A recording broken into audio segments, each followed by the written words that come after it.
کئی باتیں پیغمبر علیہ السلام کی طرف منسوب کر کے بیان کی جا رہی ہیں، جن میں سے پہلی بات یہ ہے کہ نبی اکرم علیہ السلام نے فرمایا کہ جس وطن میں رہو اس سے محبت کرو،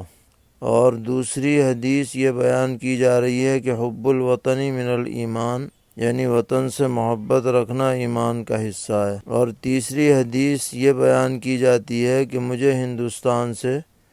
خوشبو آتی ہے، ایسی بات پیغمبر علیہ السلام کی طرف منسوب کی جاتی ہے۔ اسی طرح علامہ اقبال صاحب کا یہ شعر بہت چل رہا ہے کہ سارے جہاں سے اچھا ہندوستان ہمارا، آپ سے درخواست ہے کہ ان سب باتوں کی وضاحت فرمائیں۔ تو جواباً عرض ہے کہ فی نفسی وطن سے محبت کرنا کوئی غلط بات نہیں ہے۔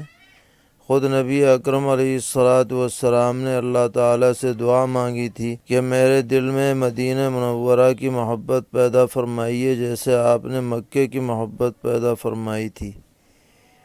لیکن یہ کہنا کہ جس وطن میں رہو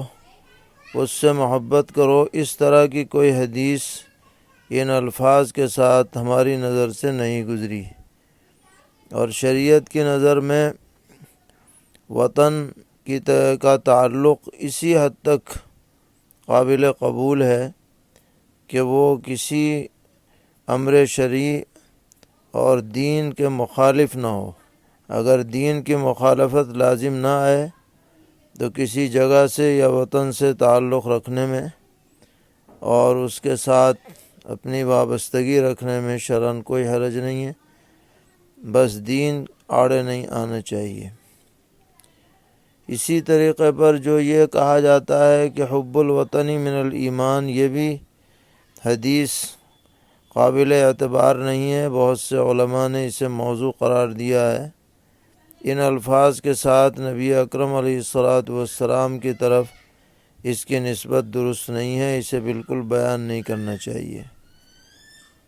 اسی طرح یہ جو کہا جاتا ہے کہ پیغمبر علیہ السلام نے فرمایا کہ مجھے ہندوستان کی طرف سے جنت کی خوشبو آ رہی ہے، ان الفاظ کے ساتھ بھی کوئی حدیث دستیاب نہیں ہوئی۔